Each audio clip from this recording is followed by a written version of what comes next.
Ouais. Ou bah pour l'été, on repassera dans le Mordor. Hein. Alors, comment vont-ils? J'espère que vous allez bien. J'espère que vous allez bien. Ça y est, moi, c'est l'été. Enfin, c'est l'été, c'est les vacances, en tout cas, parce que c'est l'été depuis le 21 juin, théoriquement. Alors, par chez nous, ça s'est pas trop vu.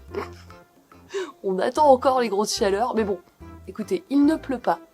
Il fait gris, mais parfois il y a un peu de soleil. Donc j'ai décidé d'investir mes quartiers d'été, c'est-à-dire ma petite terrasse, puisque vous savez que j'habite donc au rez-de-chaussée de chez mes parents, je loue, hein, attention, hein, attention.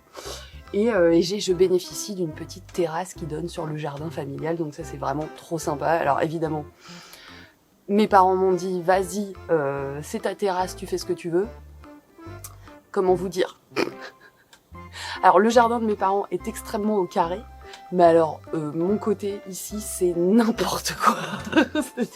C'est une annexe de chez moi en version extérieure. Donc il y en a partout, il y a des variétés de tas de plantes que j'ai glanées à droite à gauche. Et ça tombe bien, puisque la vidéo du jour que je vous avais promise, oui, alors maintenant j'ai un ordinateur, ça y est, hein, j'ai un ordinateur, donc c'est comme ça que j'ai réussi à faire le montage de la vidéo précédente. Et c'est comme ça que je vais pouvoir monter cette vidéo et c'est formidable. Donc la vidéo du jour va parler de bouture. Qu'est-ce que c'est que cette histoire de bouture, bouturage, etc. Puisque, bon, je vous rappelle le contexte, hein, il y avait une des internautes qui m'avait dit que son fils était mortifié quand je disais que je volais des plantes. Donc, pardon, je suis encore un petit peu prise, hein. Mais ça va mieux. Donc je vais relativiser les choses et je vais expliquer comment je me suis fourni les différentes plantes en question. Et je ferai un petit point législation également, bien que j'ai fort peiné hein, pour trouver des informations fiables et concrètes et claires sur le sujet. Bon, donc du coup, gros disclaimer, hein, ça dépend, ça dépasse. Oui, ça évidemment, on vous demande de répondre par oui ou par non, alors ça dépend, ça dépasse. Voilà, donc bon, ça ce sera en fin de vidéo, je vous expliquerai un petit peu tout ça. Mais pour le moment, on va tenter d'expliquer ce qu'est le bouturage. Alors évidemment, les aficionados des plantes savent déjà tout ce que je vais raconter là maintenant. J'allais dire passer votre chemin, non, ça fait toujours du bien de se faire une piqûre de rappel. Bon, moi je vais essayer de le donner avec mon point de vue de prof de SVT en plus. Voilà, donc je m'adresse à ce petit garçon, parce que je crois que c'est un petit garçon, qui pense que tous les profs de SVT volent des plantes comme des gros sagouins dans la nature. Eh bien non, non, non, rassure-toi petit bonhomme, je vais t'expliquer tout ça. Donc, bouturer, qu'est-ce que ça veut dire? Alors, bouturer, c'est différent... Alors, c'est exploiter une des particularités, notamment du monde végétal, qui est la capacité de la reproduction dite végétative ou asexuée. C'est-à-dire que les plantes, elles ont deux grands modes de reproduction, mais je dis les plantes, mais en réalité, dans le monde animal, ça existe aussi. Hein. Elles ont deux grands modes de reproduction. Soit elles passent par des cellules reproductrices, des cellules sexuelles, que sont le pollen et les ovules, et donc par la mise en place de structures sexuelles, que sont les fleurs. Alors je parle pas de tout ce qui est fougère et mousse hein, qui passe par des spores, non, on va pas rentrer dans les détails, mais donc ce premier mode c'est le mode sexué, donc qui permet un brassage génétique entre les individus. Donc cellule reproductrice mâle, le pollen qui va rencontrer une cellule reproductrice femelle, fécondation, pollinisation, fécondation, et donc formation d'un fruit qui contient des graines, et les graines vont ensuite germer en terre, voilà, pour donner un nouvel individu génétiquement unique. Voilà, issu de la combinaison génétique de son papa et de sa maman, on va dire. Et puis elles ont un autre mode de reproduction qui est la reproduction dite végétative asexuée. C'est-à-dire qu'en fait elles se clonent. Elles sont capables de se propager grâce à des morceaux d'elles-mêmes. Alors ça peut se faire d'un tas de façons différentes, par des bulbilles, par des tubercules, donc en terre, enfin de façon souterraine. Donc typiquement le chien-dent, la pelouse hein, qui se multiplie comme ça, par des rhizomes en l'occurrence, donc des racines souterraines qui vont se propager et donner des clones en fait de la plante mère. Donc, beaucoup de plantes qui sont envahissantes passent par ce mode de reproduction qui est très rapide, voilà. Ou alors par voie aérienne. Alors il y a donc le bouturage à la base. C'est quoi? C'est le fait de sectionner un bout de la partie aérienne d'une plante pour la multiplier et pour en faire un nouveau plant. Donc je parle bien de la partie aérienne. Alors je dirais quelle partie aérienne et quelle plante, etc. Alors on pense souvent, donc c'est différent du marcottage par exemple. Alors voilà, la différence entre le bouturage et le marcottage, c'est que le bouturage, vous sectionnez la plante, puis vous la faites raciner, vous la faites ensuite s'installer dans un nouveau milieu, on va dire, alors que le marcottage, vous allez sur la plante mère générer la présence de racines. Alors ça peut être en entourant, en la plantant, c'est-à-dire en courbant la plante et en l'enracinant, en la mettant en terre. Ça se fait très bien avec les ronces par exemple, etc. Et puis vous attendez qu'elle ait fait des racines et puis ensuite vous la séparez du plant mère. Le bouturage, c'est pas ça. Vous prenez un bout de la plante, hop, et vous le faites raciner. Bon, tout ça semble très artificiel. En réalité, c'est une méthode de multiplication naturelle à la base. Hein. Ça utilise une capacité des plantes qui est la multipotence de certaines cellules, c'est-à-dire leur capacité à donner tout type cellulaire, type racine, type feuille, type tige, etc. Ce sont des cellules qui sont pas différenciées, dites méristématiques, et qui sont capables, dans certaines conditions, de générer de nouveaux organes. C'est comme si nous, quand on se coupait le bras, notre bras était capable de faire repousser tout un organisme. Alors, n'essayez pas. À la maison, je l'ai déjà dit dans une vidéo, n'essayez pas de vous couper un bout d'organe pour le faire se multiplier, ça risque d'être compliqué. Bon, cela dit quand même, je fais une parenthèse, dans le monde animal, ça existe, la multiplication végétative, la multiplication asexuée plutôt. Je pense aux étoiles de mer qui sont capables de se fragmenter en deux et de faire repousser deux individus qui sont d'exacts clones l'un de l'autre. Enfin, là, on est sur le végétal. Donc le bouturage, encore une fois, c'est le fait de couper un bout de plante pour le faire s'enraciner et s'enraciner et donc donner une plante clone de la plante mère. Voilà. Avec toutes les nuances des capacités des plantes à avoir une expression génétique différente des cellules. Bon, on va pas rentrer dans les détails. Ça y est, je me perds. Oh là là, ça c'était sûr. Oh, je savais qu'en partant sur ce sujet, j'allais partir dans tous les sens. Je suis vraiment désolée. Donc bouturer, c'est ça. Donc en fait, finalement, bouturer, ça fait que la plante initiale ne meurt pas. C'est-à-dire vous n'arrachez pas, vous ne butez pas la plante originelle si vous faites les choses correctement. Voilà. Donc c'est ça qui est chouette dans le fait de bouturer, c'est en fait multiplier une plante sans normalement trucider la plante initiale. Bon, moi dans cette vidéo, je vais surtout parler des plantes d'intérieur. Je sais qu'il existe chez les maraîchers, chez les pépiniéristes, un tas de méthodes de bouturage, bouturage en bois à outer, bouturage en un tas de choses, bon bref. Moi je vais parler de mon expérience avec les plantes d'intérieur, les plantes tropicales. Bon, ça s'applique aussi à certaines plantes d'extérieur très communes, genre la menthe, etc., qui se bouturent très facilement, mais je vais essayer d'en rester à notre sujet, qui sont les plantes d'intérieur. Déjà, quand est-ce qu'on bouture? Pourquoi est-ce qu'on bouture? Comment qu'on fait? En général, il est conseillé, si on veut une bouture qui fonctionne, de bouturer une plante qui est en bonne santé, une plante qui va bien, une plante qui est solide, qui est déjà bien installée. Ça, c'est quand on veut multiplier sa plante, parce que soit c'est une plante rare, soit on veut se faire un backup, on veut se faire un sauvetage, ou parce que c'est juste le plaisir d'en avoir plusieurs. Bon bref, donc en général, on conseille quand même de bouturer une plante qui, de base, va bien. Parce que ça optimise les chances que la bouture prenne. Après, il y a une autre catégorie, une autre situation qui est ma plante va méga mal, elle est en train de péricliter, je tente une bouture pour la refaire repartir à zéro, quoi, en fait, et tenter de la sauver. Soit parce qu'elle est attaquée par des nuisibles, soit parce que le réseau racinaire est en train de pourrir. Bref, elle fait la gueule. Et donc, en dernier recours, je tente une bouture. Bon, moi je fais les deux. Clairement, je fais les deux. Quand j'achète une plante rare et d'un bon calibre, parce que faites pas ça sur un bébé plante, vous n'avez pas le bouturer dès le départ. Enfin, vous pouvez, mais vous risquez. En fait, bouturer, c'est quand même tronçonner la plante, donc c'est créer une lésion et une possibilité d'entrée de maladies. Que ce soit des virus, que ce soit des champignons, que ce soit un tas de choses. Vous sectionnez quand même la plante, donc vous créez une plaie ouverte. Donc sur un bébé, il va peut-être avoir du mal à s'en remettre. Donc en général, j'attends que la plante soit relativement mature pour la bouturer. Après, si c'est une plante rare, qui est pas totalement mature, qui est plutôt en bonne forme, et que je me dis, oula, si je la foire, je vais m'en vouloir très très fort parce que je l'ai payé cher, etc. Bon, ça m'arrive de bouturer assez vite. Voilà. Bonjour. En plein montage, dans mon lit, j'ai dû ressortir un pull, ça y est, il fait vraiment un temps de chien dehors. Bon, bref. J'ai oublié un autre cas où bouturer peut être intéressant.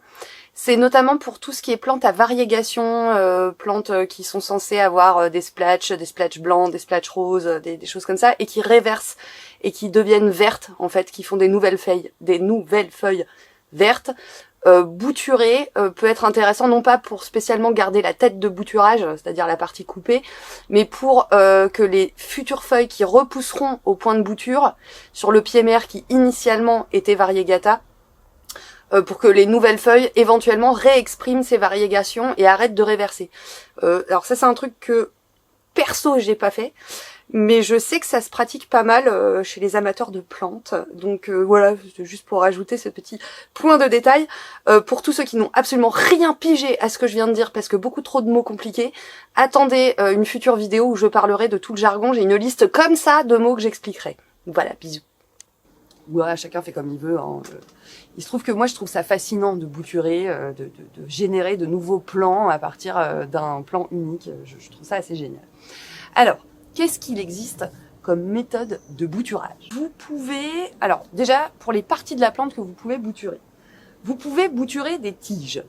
C'est-à-dire, je vais vous donner un exemple. Alors, attendez, je vais essayer de pas spoiler, mais sur une plante comme celle-ci, qui est soi-disant une Monstera Esqueleto.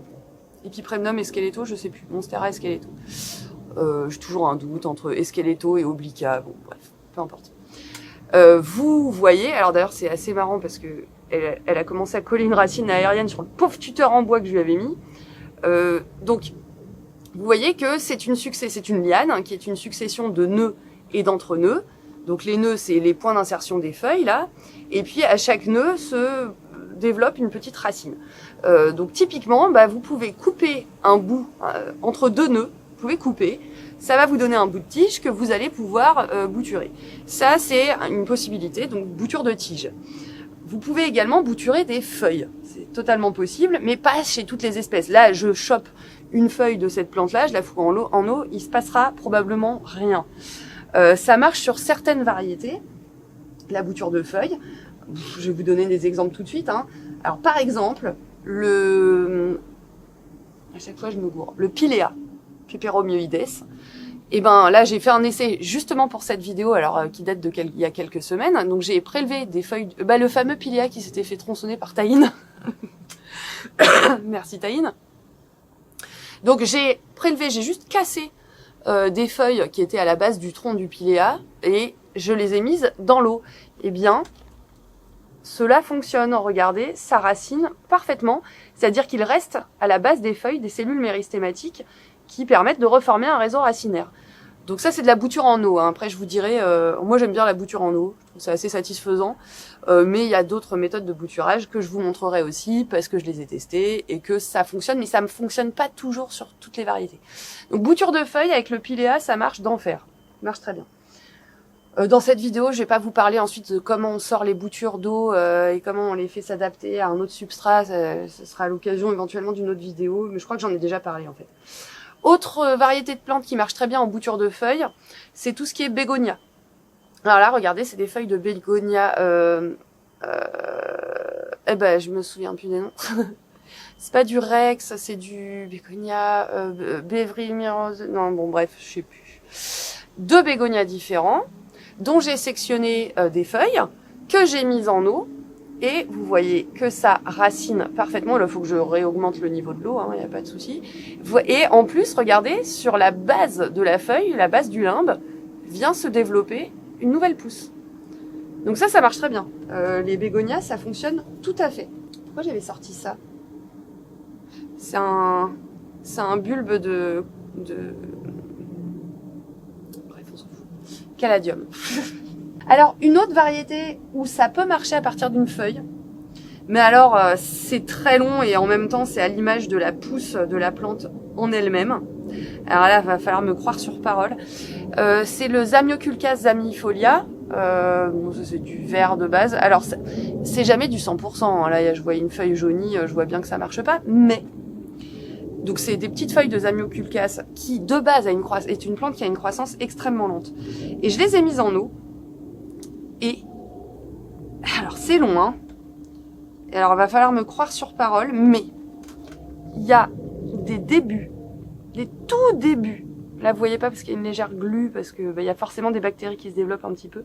Il y a un tout début, mais alors vraiment, faut me croire, de pousses racinaires. Donc le zamio, ça peut marcher en eau aussi. Voilà. Bon, ça c'est pour la bouture en eau. Alors je vous donne des exemples de boutures de tiges pour le coup, pas de feuilles, qui ont bien fonctionné en eau. Ça c'est un Oya. Purée, je suis nulle en Oya.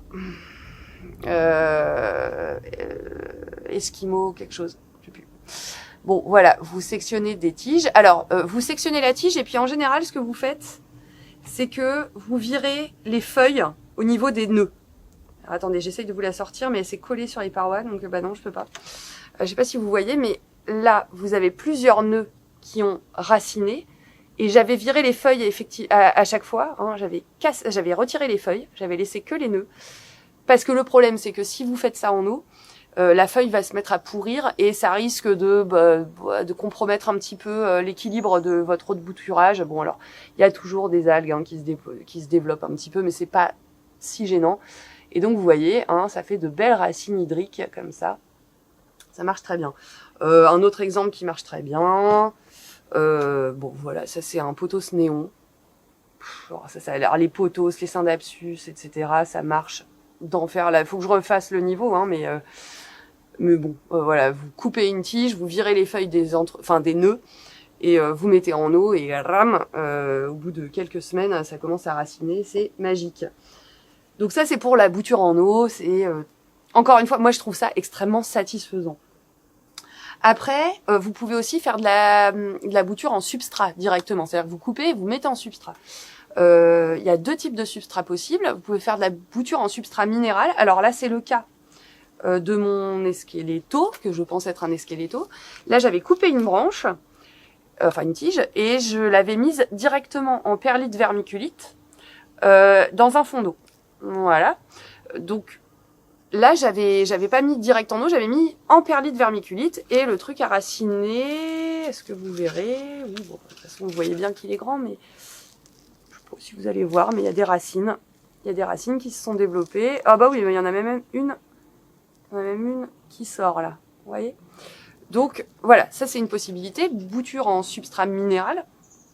Ça marche très bien en hydropassive, hein, donc le cul dans l'eau. Et puis l'eau remonte par capillarité et alimente la bouture. Et puis après, vous avez la possibilité de faire de la bouture directement en substrat. Alors typiquement pour les cactées, les succulentes, etc., ça marche très bien. Ça c'est des bébés, de... c'est terrible, hein. Je connais que ça. D'aloe vera. Voilà, c'est des bébés d'aloe vera que j'ai mis directement en substrat terre. Hein. Voilà. Avec le cacté et succulente, ça marche méga bien. Là, c'est des... Ah bah attendez. Ah là. Des petits sédums.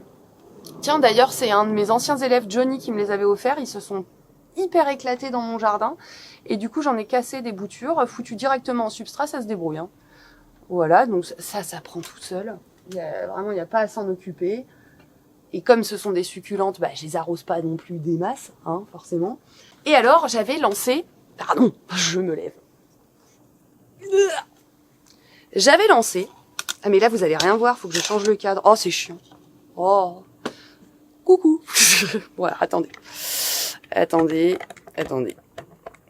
Alors, vous verrez pas ma tronche, mais vraiment aucun intérêt de toute façon. Je vais me mettre là derrière. Bon, bah, vous me voyez toujours pas. Donc, j'avais lancé un terrarium... Oui, j'ai mes notes, hein, quand même, histoire de... Le but étant de ne pas se perdre dans tous les sens. C'est raté, hein, c'est déjà raté. Donc, j'avais lancé un petit aquarium de propagation comme ça, avec un substrat... la base, j'avais mis du substrat d'aquarium, enfin, du substrat minéral, de la caillasse, quoi. Un mélange terreau-perlite au-dessus. Et puis, j'avais tenté d'y planter un tas de choses. Petit thermomètre, petit hygromètre pour être sûr que les conditions sont bonnes. Alors ça n'a pas que marché, hein, donc je vais vous montrer un petit peu ce que ça a donné. Il y a des choses qui ont fonctionné, des choses qui n'ont pas fonctionné, mais en fait le principe c'est que j'avais coupé des tigeasses, je les avais foutues là-dedans, pulvérisation d'eau, et puis débrouillez-vous les gars, avec de la lumière au-dessus bien sûr. Je vous montre le résultat de ce truc parce qu'en plus j'arrive à 20 minutes, je vais encore me faire couper la chic, ça m'énerve. Donc voilà à quoi ressemble l'aquarium de propagation. Alors il y a des variétés qui ont vraiment bien pris, notamment cette petite chaîne de cœur. Oh là là, mais c'est terrible ce qui m'arrive.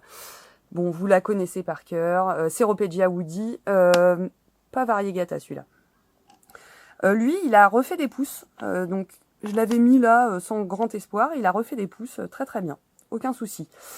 Là, ce que je vais faire, c'est que sous vos yeux ébahis, je vais dégommer tout ça, histoire de voir ce qui a pris. Là, j'ai remis du Ceropegia woody, mais vraiment, ça date d'hier, parce que j'ai dû tailler les miens qui étaient trop longs. Je me prenais dans la trogne le matin en buvant mon café dans mon lit. Donc, vraiment, je me suis dit, allez, je leur fais une coupe courte. Donc, comme j'ai vu que ça marchait bien, je les ai mis là. Alors là, j'avais une bouture. Alors, c'est un Brésil. C'est un philodendron Brésil que j'avais mis là-dedans. Eh bien, nous allons voir si il a raciné. Oh, ça me fait mal au cœur de faire ça. Eh bien oui, ça y était pas. Regardez. Je vais pas tout déraciner. Hein. Je vais pas tout déraciner, mais voilà. Vous voyez, au niveau des nœuds, j'avais juste posé la tige et mis un petit peu de terre dessus. Hein. Au niveau des nœuds, il a développé des racines. J'ai eu un peu de mal à le sortir là. Donc, je vais tenter de le remettre, pauvrette. Je suis désolée, c'est pour le YouTube game. Bon, je le remets en terre, ça devrait aller. Dans la vidéo sur le matériel que j'utilise, je vous expliquerai. Éventuellement, je mettrai une petite... Bon, d'accord, j'ai pas réussi. Bon, bref. Donc, lui, il a pris. Ici, c'était un micans. C'était un philodendron micans. Et là, si je tire un peu sur la feuille, je vois que ça tient. Ça tient, donc ça veut dire qu'il a raciné. Alors, il a perdu quelques feuilles. Hein. Quand vous faites ça, parfois il se débarrasse de feuilles pour balancer toute la sauce dans la propagation de racines. C'est normal, hein, faut faire des choix. Ici, c'est un Global Green qui vraiment fait la tronche. Et j'ai pas l'impression... Alors, lui, je le sors carrément parce que... Alors, attendez. Si, il a quand même commencé à raciner. Mais alors, très timidement. Je vais le remettre. C'est pas trop gênant que je l'ai déterré. Je vais le remettre. Il a commencé à raciner, mais il s'est débarrassé de toutes les feuilles supérieures. Et là, ça, je l'avais pas assez enraciné, je pense. Cette partie-là. Et donc, du coup, c'est timide. Lui, il a plus de mal. Et alors, j'avais tenté une Tradescantia Nanook. Une petite bouture de Nanook. Je vais en reparler des Tradescantia parce qu'elles ont un autre intérêt. Qui m'a l'air... Alors ça, c'est fastoche. Hein. Vraiment, ça racine tout seul. Bon, je la sors. Non, je la sors pas parce qu'elle est vraiment bien prise. Bon, elle s'est enracinée. Et le fameux Zamioculcas zamiifolia. Autre technique, c'est de faire de la bouture directement en substrat. C'est-à-dire pas mettre les feuilles en eau comme je l'ai fait là. Voilà. Mais tenter la bouture directement au substrat. Et quand je tire sur la tige, je sens qu'il y a une résistance. Donc ça veut dire qu'il s'est enraciné. Donc j'ai vraiment pris un bout, poup, je l'ai foutu en terre. Il a perdu quelques feuilles, il avait 2 feuilles initialement, il en a gardé une. Et il a pris. Je sens qu'il est accroché. Donc ça a bien fonctionné. Ici, c'est toujours du micans. C'est tout. C'est tout, mais vous voyez, donc bouture directement en substrat, maintenir un bon niveau d'humidité quand même, parce que c'est ça qui va faire que les racines vont sortir. Et puis une bonne température, une bonne luminosité, et ça prend, ça marche. Et c'est trop chouette.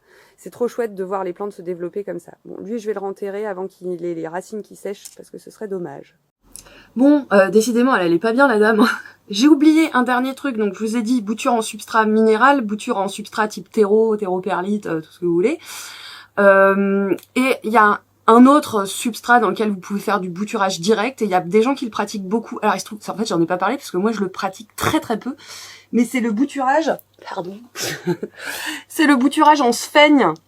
Alors, si je ne me gourre pas, ceci est un Paphiopedilum bon, je corrigerai parce que j'en suis plus à une correction près dans ce que je raconte, qui allait mal et que du coup j'avais passé en sphène, mais je ne sais même plus pourquoi je l'avais passé en sphène. Bon, un peu à l'instinct, je suppose. Mais j'ai des copines, et notamment ma copine Jessica, petite dédicace ma chérie parce que je t'adore, qui bouture notamment pas mal ses Oya, je crois, en sphène. Elle me l'avait conseillé, d'ailleurs ça avait pas mal marché avec pas mal de boutures d'Oya que j'avais faites. Mais bon, voilà, donc sachez, vous enveloppez en fait votre tronçon, votre bouture dans de la sphène humide, vous maintenez, alors voilà, ça c'est aussi pour ça que j'aime pas trop, enfin, c'est qu'il faut tout le temps humidifier la sphène parce que ça sèche excessivement vite, donc bon, c'est pour les gens qui ont pas de tête comme moi, c'est vraiment pas l'idéal, mais ça marche très très bien, le bouturage en sphène, en tout cas pour certaines variétés de plantes, mais je n'en dis pas plus parce que vraiment, c'est pas quelque chose que je fais beaucoup, voilà. Donc voilà pour le bouturage. Alors pour optimiser ses chances de bouturage. Alors déjà, première chose, les boutures forcément fonctionnent bien avec une bonne luminosité, ça c'est sûr. Un bon taux d'humidité, sinon les racines vont peiner à se développer. La bouture a subi quand même un traumatisme, il faut la motiver quand même à sortir ses racines. Donc il faut quand même maintenir un bon taux d'humidité. Alors pour une bouture en eau, forcément ça fonctionne, mais en substrat, il va falloir bien pulvériser dans les premiers temps, le temps de l'enracinement. Et puis pour les boutures en eau ou en hydropassive, mais de même que pour la culture en eau ou la culture en hydropassive, et même en substrat d'ailleurs, parce qu'on est quand même sur des plantes tropicales, il va falloir veiller à maintenir une bonne température. L'eau va se mettre très vite à température de la pièce. Si vous arrivez à des 15 degrés, etc., les boutures vont pas aimer. Je vous dis pas que c'est foiré forcément, mais ça va être plus lent et vous risquez d'avoir plus de pertes. Donc, il faut quand même maintenir un 20 degrés, quoi. Voilà. Alors moi, c'est pour ça que mes boutures en eau, bien souvent, mes stations de bouturage en eau, pas toujours, parce que j'ai des. Alors, je finis ma phrase. Mes stations de bouturage en eau, en général, elles sont en hauteur, sous le plafond. Alors, c'est bas de plafond chez moi, mais la chaleur a tendance à davantage s'accumuler en hauteur, vous le savez. Donc, du coup, j'ai tendance à avoir plein de petites stations de bouturage en hauteur. Et pas au ras du sol, où il va faire plus frais. Après, j'ai aussi des aquariums de propagation. Ah ouais, voilà. Donc, j'avais pas prévu d'en parler, mais... ouais. Donc, maintenir quand même, pour les boutures en eau ou en hydropassive, une bonne température. Donc, pas hésiter à les mettre un petit peu en hauteur dans vos pièces. Et puis, avoir des pièces suffisamment chaudes, encore une fois, dans une pièce à 13 degrés... je sais pas si vous êtes nombreux à vivre mais enfin, ça pourrait être dans une serre extérieure, etc. Il faut quand même qu'il fasse suffisamment chaud. Pour accélérer la bouture, on peut avoir recours à ce qu'on appelle des hormones de bouturage. Alors, vous avez des hormones de bouturage synthétiques, fabriquées en laboratoire, fabriquées en industrie, bon bref. Alors, moi j'en utilise un peu, notamment pour la bouture en substrat. Pour la bouture en eau, j'ai l'impression que ça sert à rien parce que vous enduisez votre bouture, enfin la zone que vous avez coupée, vous allez l'enduire avec une sorte de gel. Donc, par exemple, vous avez du Clonex ici, qui marche bien, mais j'en ai un autre, bon, bref, du Rootite. Donc c'est une sorte de gel. Alors non, je vais pas pouvoir vous montrer. Enfin, c'est une sorte de gel et donc vous, avec un petit pinceau, vous enduisez la zone de la bouture que vous avez coupée. Et ça va stimuler la croissance. Vous pouvez enduire aussi au niveau des nœuds. Ça va stimuler la croissance des racines. Si vous mettez ça en eau juste après, vous perdez toute une partie du produit, donc pas très intéressant. Par contre, sur la bouture en substrat, qu'il soit minéral ou terreau, ça peut valoir le coup. En vrai, je l'ai. Et je m'en sers quasiment jamais. Vraiment bien couillon parce que ça coûte quand même un rein, l'histoire. Mais sinon, vous avez aussi certaines plantes qui sont sources d'hormones naturelles de bouturage. J'en avais déjà parlé une fois, mais bon alors quand, je ne sais plus. J'ai aucune idée. Je sais que, enfin j'ai lu, mais je m'en sers jamais. Je sais que l'eau de saule, enfin le saule, a tendance à générer pas mal d'hormones de bouturage naturelles. Et puis il y a une autre plante qui est une plante hyper commune. Alors bon, là je vous montre vraiment des boutures moches. C'est les Tradescantia. Alors celle-ci, mais moche de chez moche. C'est la Zébrina, celle-ci. Alors il se trouve, bon si elle a bouturé, elle a raciné un petit peu. Ça racine comme un rien. Vous foutez un bout dans l'eau et ça y est, c'est parti. Mais gros avantage quand vous faites vos boutures. Donc là j'ai du Bégonia maculata, ça me semble. Quand vous faites vos boutures, n'hésitez pas à mettre un petit tronçon de Tradescantia dans votre eau de bouturage parce que elle va libérer des hormones qui vont bénéficier à l'autre plante que vous vouliez bouturer. Je sais pas si vous voyez. C'est de l'exploitation, hein, carrément. Ça marche pas mal. Donc voilà, là pour le coup c'est un bégonia dont j'ai pas bouturé seulement les feuilles mais un tronçon entier et vous voyez que les racines se sont bien développées. Alors en revanche, quand même, j'en profite pour faire un petit point parce que typiquement j'ai fait exprès de le garder dans cette potée de bouturage, ça ne marche pas. J'ai tenté une bouture de Nepenthes. Ne me demandez pas pourquoi. Alors que vraiment ça ne s'y prête pas. La Nepenthes, on voit, j'ai essayé plusieurs fois, j'y arrive pas. J'arrive pas à bouturer une tige de Nepenthes. Et vous voyez, ma bouture qui est là depuis quelques temps, elle est en train de moisax. Et ça, c'est très mauvais parce que évidemment les champignons qui se sont développés sur ma bouture moisax qui prend pas vont finir par se propager au reste de l'eau de bouturage. Je viens de la changer là, l'eau. J'avais gardé ça juste pour la vidéo. Donc quand vous voyez qu'une bouture est en train de foirer, ce qui est exactement le cas ici, hein, elle est en train de devenir marron, il y a une sorte de dépôt gélatineux dessus, elle est un peu molle, il n'y a pas l'ombre d'une racine qui est sortie, eh bien qu'est-ce que vous faites? Compost. Voilà. Vous réfléchissez même pas, vous la sortez de l'eau parce qu'elle risque de contaminer et de compromettre vos autres boutures. Donc il faut quand même que ça reste relativement sain, hein, votre eau de bouturage, pas hésiter à la changer régulièrement d'ailleurs. Alors c'est vraiment, là je suis en mode faites ce que je dis, pas ce que je fais, parce que j'oublie, hein, bien souvent j'oublie de changer l'eau de bouturage, c'est un scandale, c'est vraiment pas bien, il ne faut pas faire ça. Voilà, et oui, alors, et donc, autre technique pour bouturer, et là je vous incrusterai des images, moi ce que je fais, ma troisième technique pour bouturer, mon autre technique, c'est même pas ma troisième, pour bouturer, c'est de bouturer dans des aquariums. Donc j'ai 3 aquariums de propagation, 2 bacs plastiques, un aquarium en verre, avec des poissons dedans, que je chéris et que j'adore, hein, mais qui sont également là pour Bibi et qui sont priés de faire de beaux caca. Et donc, je mets dans les aquariums des plantes à bouturer. Alors, les plantes à grosses racines charnues, type Monstera, etc., je les mets telles quelles et les poissons adorent se cacher dedans et en fait, ça leur fait une déco et ils sont super contents. Et les plantes à racines plus fines, je vous montrerai, je sais pas ce que je vais vous filmer, mais en l'occurrence j'ai des singos, je sais plus ce que j'ai. Bon bref, ça m'arrive de les mettre dans des bouteilles plastiques coupées en deux, en fait, bien plongées dans l'eau de l'aquarium, mais ça évite que les poissons viennent becqueter les racines naissantes. Ça peut arriver que par ennui ou pour s'amuser, ils bouffent un peu les racines qui naissent, donc ce serait dommage. Donc là, je les protège dans une bouteille de récup en plastique transparent. Donc les plantes sont bien alimentées par l'eau de l'aquarium qui est riche en nutriments, hein, puisque dedans il y a tous les cacas des poissons, hein, c'est le principe de l'aquaponie, etc. Et ça profite énormément aux boutures. Donc je vous engage, si vous avez chez vous un aquarium, à ne pas hésiter à y plonger des petites boutures. Bon alors peut-être éviter les plantes à latex. Type c'est vrai que ça je le fais pas, les plantes à latex type euphorbe, type flûte, Oya et compagnie, vous savez ces plantes quand on casse la tige il y a une sorte de liquide blanc qui s'écoule. Là pour le coup moi je le tenterai pas avec les poissons parce qu'on sait jamais que ça puisse être toxique pour eux. Par contre d'autres types de racines type Monstera, Epipremnum, Pothos, et compagnie, ça vraiment ça marche d'enfer et je n'ai jamais constaté un effet de toxicité sur mes poissons. Donc et parfois il y a des feuilles immergées parce qu'on n'arrive jamais à mettre correctement les boutures et notamment mes combattants adorent se poser et dormir dessus la nuit. C'est comme ça que j'ai un combattant mâle avec 2 combattants femelles mélangés à d'autres poissons, c'est pas des guppies, c'est autre chose, mais et en fait tout ce réseau racinaire, ces feuilles, etc. leur permet de se faire des planques et ça fait qu'ils s'attaquent pas les uns les autres. Donc ça c'est top. Sinon dans les 2 autres bacs j'ai des voiles de Chine, Amstramegram et Athos portos et Aramis, plus 2 plécos, un par bac, qui font un peu de nettoyage au sol sur les excédents de bouffe et de caca, et donc ça se passe très bien. Voilà. Oui, il a plu. Oh. C'est mon chat. Ouais.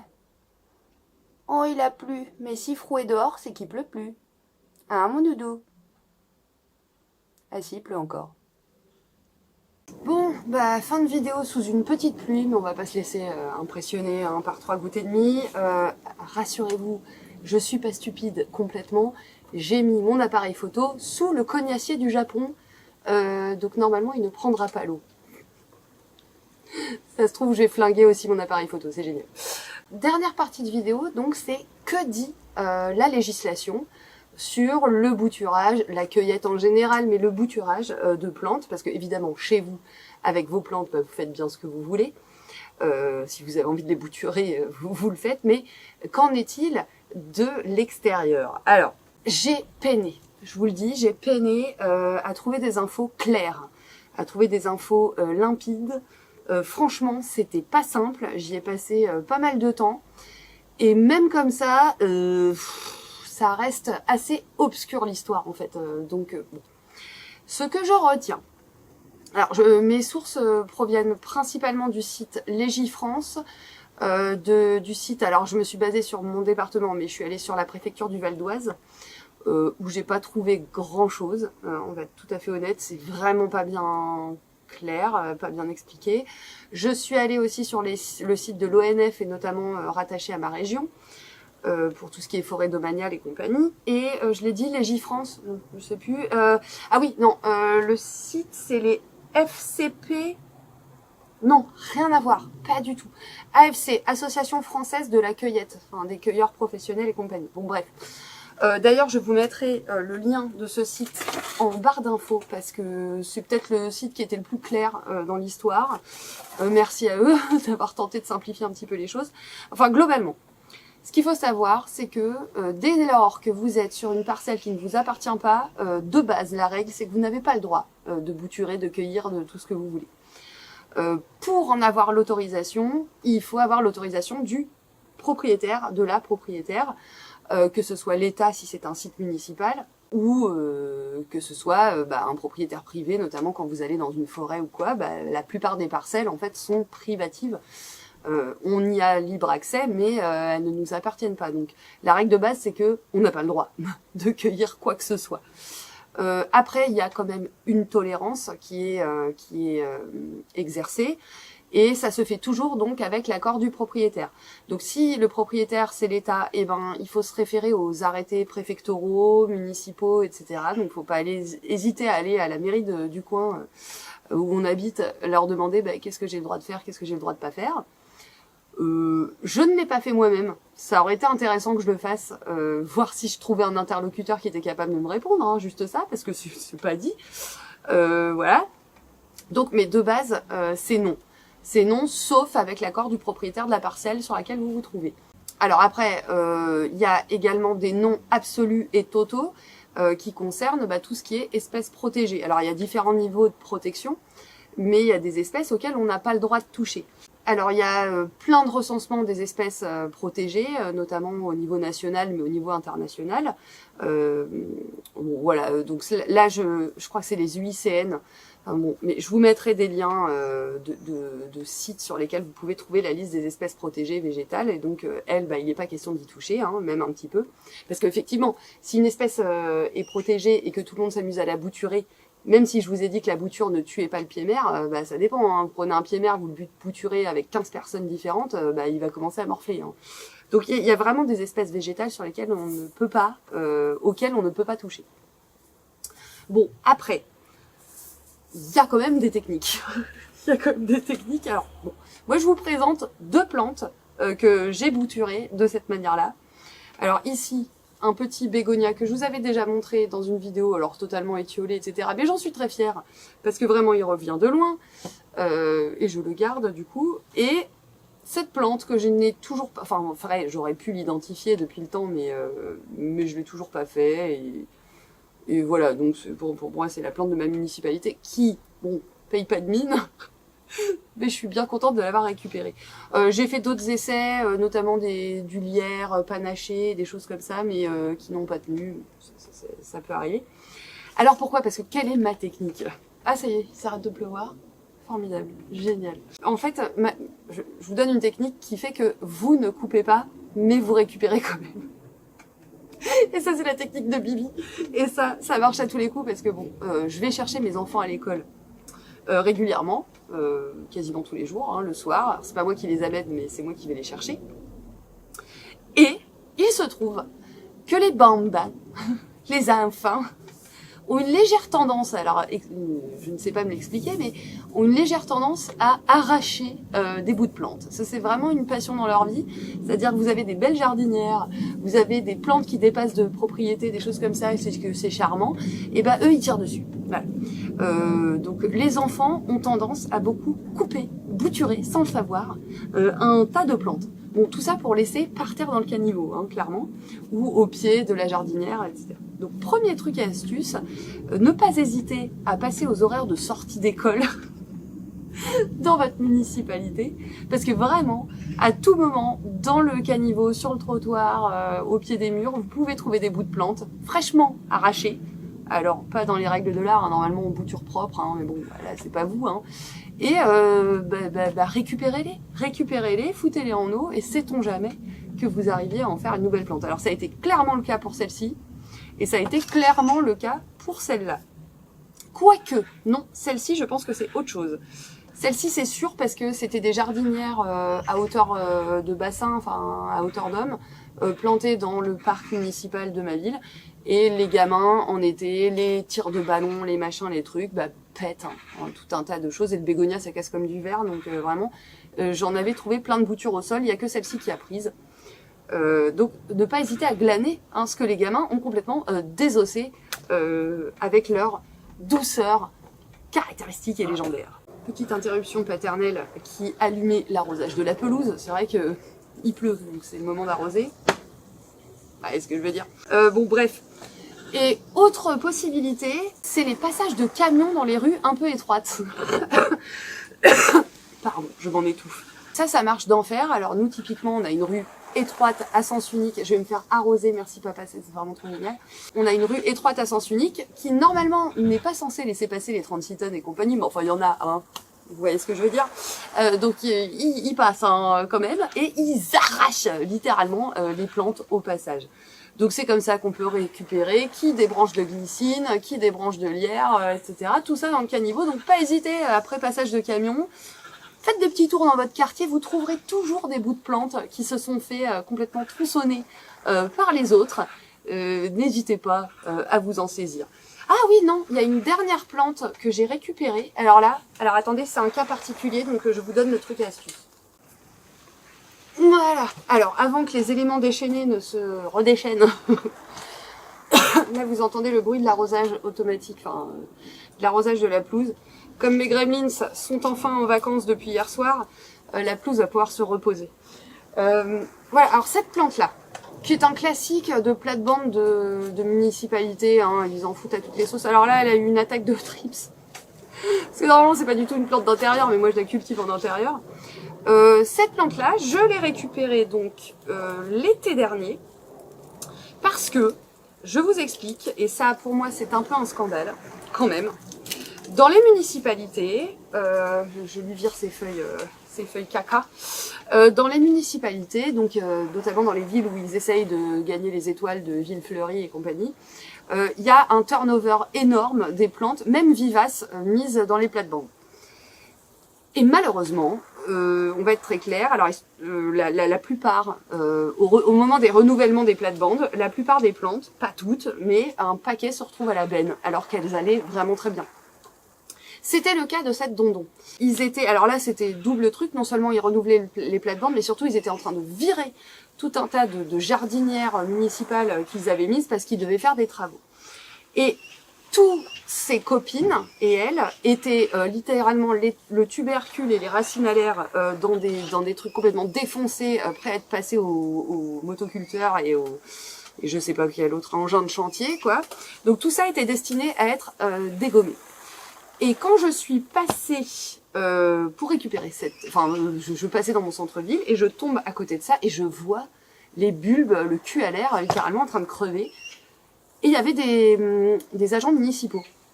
Et je leur ai dit, mais ça va partir à la benne. Enfin, je sais qu'ils ont des serres municipales où ils stockent certaines variétés pour les replanter plus tard. Merci bien, on espère. Mais ça, clairement, ils m'ont dit, ouais, ça part à la benne. Et je leur ai demandé, est-ce que je peux la récupérer? Ça vous dérange pas? Alors, j'avais vraiment pas de sac, hein, j'ai foutu ça dans mon sac à main. Normal. Donc je leur ai demandé, ils m'ont dit ok, il n'y a pas de problème. Et en fait, bien souvent, vous pouvez, voilà, c'est ça que je voulais dire, c'est que vous pouvez demander aux agents municipaux chargés de l'entretien des plates-bandes, etc. Vous leur demandez de façon orale, gentiment, voilà, est-ce qu'il y a des plantes que je peux récupérer parce que vous savez pertinemment que vous n'allez pas en faire quoi que ce soit. Est-ce que je peux en récupérer un pied, quoi, un pied ou deux. Et bien souvent, ils vont vous dire oui. Il y a même, je crois, des municipalités où carrément il y a des grandes journées de dons, de bulbes, de tubercules, de machins, etc. Où plutôt que de jeter les plantes, ils les donnent aux gens. Donc c'est super cool. Donc renseignez-vous dans votre municipalité et puis tout simplement allez parler aux gens, quoi. Moi je leur ai dit non mais c'est trop triste, moi je le récupère. Bon bref. Donc au début il était tout petit, puis il a bien grandi. Bon là encore une fois il s'est fait un peu attaquer la tronche, mais satané trips, hein. Il n'y a rien à faire. Hein. Une fois qu'on en a, ça y est, c'est pour la vie. Hein. Mais bon, il refait une feuille, donc tout va bien. Mais voilà, donc c'est une possibilité aussi, c'est tout simplement d'aller vous adresser aux gens. Et même chez les particuliers, moi ça m'est arrivé. Alors là, en l'occurrence, ça m'arrive de passer à côté. J'ai pas d'exemple là. Enfin, si, des hémérocales que j'ai mises dans mon jardin. Ça m'arrive de passer à côté du jardin de gens et je vois à travers les grilles qui sont en train de virer plein de trucs, qui mettent ça dans les sacs à déchets verts. Ah oui, vous pouvez vous fournir dans les sacs à déchets verts aussi. Les gens qui sortent leur sac, dedans il y a des bouts de plantes, quoi. Mais ça m'est déjà arrivé de demander à des gens, écoutez, si vous comptez virer tout ça, est-ce que je peux en récupérer quelques pieds? Et bien souvent, les gens vous disent oui. Donc n'hésitez pas, allez-y au débeauté, allez-y au culot. Et c'est comme ça que vous vous fournirez gratuitement en plantes. Et puis n'hésitez pas aussi à faire des échanges avec vos voisins. Voilà, s'ils sont un peu sensibles au sujet végétal, on va dire, ils seront contents d'échanger des variétés avec vous, quoi. Voilà. Mais donc le truc et astuce de passer après les gros bourrins de la vie, que ce soit les camions, les gens, voilà, bonne manière de récupérer des boutures à gratos. Vous n'avez rien fait à la plante, simplement vous sauvez ce bout de plante qui était voué à être piétiné dans le caniveau, encore une fois. Voilà. Mais bon, pour la législation, c'est quand même assez clair. Vous n'avez pas le droit de bouturer tout ce qui passe. Même si c'est pas des espèces protégées, ça ne vous appartient pas, donc vous n'êtes pas censé le faire. Voilà. Bon, après, je vous donne la théorie. Faites bien ce que vous voulez. C'est pas moi qui vais vous balancer. Voilà. Bon, écoutez, sur ce, avant de me faire retremper, parce que je pense que la pluie arrive à nouveau, eh bien, si vous avez regardé cette vidéo jusqu'au bout, j'allais vous dire, dites bouture, mais je l'ai déjà faite, celle-là, donc on va pas faire pareil. Mettez en commentaire multiplication. Oui, car le bouturage, c'est donc multiplier des plantes et puis éventuellement en sauver certaines. Des plantes un peu fragiles, un petit peu rares, etc. Moi, je trouve ça pas plus bête de les multiplier nous-mêmes et puis de sauvegarder les espèces, vous voyez. Après, si vous multipliez des plantes invasives, là, c'est tout de suite vachement moins drôle. Mais bon, bref, mettez multiplication en commentaire. Et puis, prochaine vidéo, je ferai je ne sais pas quoi. J'allais vous annoncer une prochaine vidéo, non, c'est pas impossible. Ça m'avait traversé l'esprit. D'éventuellement, parce que j'ai quand même 2-3 personnes qui me suivent et qui sont assez régulières, etc. Et je trouvais ça cool. Peut-être faire une vidéo FAQ mais perso, c'est-à-dire vous me posez vos questions, des questions perso, des questions. Voilà. Et puis j'y réponds en vidéo, qui sont pas des FAQ d'élèves, vous voyez, avec des questions sur les SVT, des questions au sens large. Alors je me permettrai de pas répondre à tout éventuellement, mais ça pourrait être une... Ah ça y est, on a pleuvoir, vas-y. Oh le Mordor, c'est vraiment trop génial. Donc peut-être faire ça. Ouais, alors voilà, je me décide, fin de vidéo. Je vais vous mettre dans la barre d'infos, donc déjà les sites que j'ai consultés pour tout l'aspect législatif. Je vais vous mettre mon Instagram, comme ça vous arrêterez de me chercher, vous me trouverez direct. Et puis, à la fois sur Instagram et sur YouTube, en commentaire de cette vidéo, n'hésitez pas à me poser des questions qui vous passent par la tête. Ça peut être des questions qui parlent pas spécialement des végétaux, qui parlent de la Marie, qu'est-ce qu'elle fait, qu'est-ce qu'elle fout, qui c'est cette personne. Vous pouvez y aller, j'y répondrai avec joie. Tiens, ça pourrait être marrant comme vidéo d'été. Une petite vidéo FAQ. Donc allez-y, lâchez-vous. N'hésitez pas à m'envoyer qui des DM, qui des commentaires pour me poser vos questions. Je les noterai au fur et à mesure et j'y répondrai. Voilà, on verra le rythme de... Ah, si je récolte 3 questions et demie, clairement, je me poserai des questions déjà. Et puis je ferai peut-être pas une vidéo en ce sens, mais bon, si j'ai déjà une petite dizaine de questions, ça peut suffire à alimenter une vidéo, donc ça peut être sympa. Puis comme ça, on se connaît mieux, tout ça, quoi, vous voyez. Cool, côté communauté, côté on échange. Bon, bah là, il serait mieux à pleuvoir, franchement. Hein. Moi, je vais sauter à la montagne du destin, et puis je vous dis à la prochaine, en fait. Hein. Prenez soin de vous, prenez soin de vos vivants. Gros bisous, bel été. Yes. Ce qui est bien, c'est que du coup, ça pousse, quoi. Chlorophylle. Photosynthèse, faut un peu de soleil, quand même. Hein. Je rappelle à Dame Nature, si jamais elle avait oublié.